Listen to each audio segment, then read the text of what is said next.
Ég ætla að sýna ykkur hvernig þið stofnið nýja reikningslykil í fjárhagskerfi TOG. Við förum einfaldlega hérna inn í reikningslyklaskrá undir fjárhagur.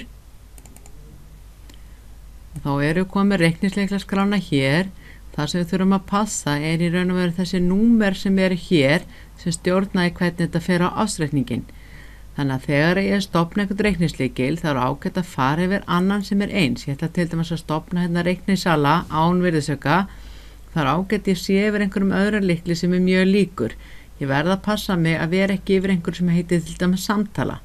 Ég verð líka að passa mig að númerið sé þannig að það sé hér á milli. Ef þetta væri til dæmis 1270, þá hef ég raunverulega það pláss hér á milli. Að því að fyrstu 3 stafirnir raunverulega stjórnast áður en að maður, þegar maður er að stofna lykilinn, að það má ekki fara, lykillinn mætti til dæmis ekki vera númer 1280, þá myndi að lenda hér á milli og þá er hún hægt að reikna þetta rétt á ársreikningnum. En við ætlum allavega að stofna lykilinn og ég ætla bara að smella hérna á ný færsla. Við getum haft hann hérna númer 1120 til dæmis og hann heitir bara reikningssala án.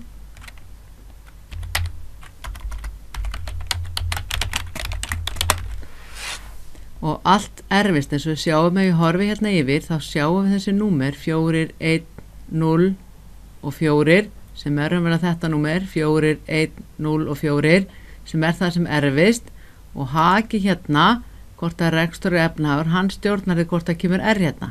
Þetta kemur allt raunverulega afritast með að því er yfir öðrum lykli sem er alveg eins. Ef ég myndi síðan vilja setja virðisauka á þennan lykil, þá get ég farið hérna niður og þá get ég valið með réttan virðisauka flokk eftir hvað á við og þá getum alltaf fylgst með hvernig aðrir flokkar eru. Sé ég ekki með neitt get ég skilað hann eftir auðan. Ég smelli síðan hérna skrá og þá er lykillinn kominn og ef ég raða þessu aftur hérna upp þá sjáum við að lykillinn er kominn hérna á alveg hárréttan staði í röðinni hér og er með þetta númer og hérna er ekkert sem er raunverulega virðisaukinn, þetta vaskurinn og hann er raunverulega ekki með neitt hér og hann lendir hérna á milli að því ég passaði upp á þetta númer hér. Takk fyrir.